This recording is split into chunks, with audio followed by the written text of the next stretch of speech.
എല്ലാ പ്രിയ കൂട്ടുകാർക്കും വിഷു ആശംസകൾ നേരുന്നു. അപ്പം നമ്മൾ ദുബായിൽ നിന്ന് നമുക്ക് സദ്യ കിട്ടിയിട്ടുണ്ട്.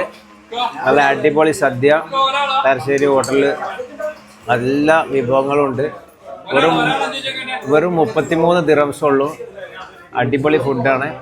പിന്നെ അത് മാത്രമല്ല, ഇന്ന് എനിക്ക് 2 സന്തോഷമുണ്ട്. ഇന്ന് എൻ്റെ ബർത്ത്ഡേയും കൂടിയാണ്. Thank you. അപ്പം ഇന്ന് ബർത്ത്ഡേയും പിന്നെ വിഷുവും എല്ലാം പാടെ കൂടിയിട്ടാണ് നമ്മൾ ആഘോഷിക്കണേ. സാധനം എന്താ അവിടെ പാർസലൊക്കെ ഉണ്ട് കേട്ടോ. അവിടെ പാർസൽ സർവീസൊക്കെ ഉണ്ട്. അപ്പോൾ ഇനി കുറച്ചുകൂടി സാധനം വരാനുണ്ട്. Thank you. മക്കൾ നല്ല അടിപൊളി സദ്യ കിട്ടി. പായസമുണ്ട്, അച്ചടി കിച്ചടി എല്ലാ സാധനമുണ്ട്. റേറ്റ് കുറച്ച് കൂടുതലാണെങ്കിലും കുഴപ്പമില്ല.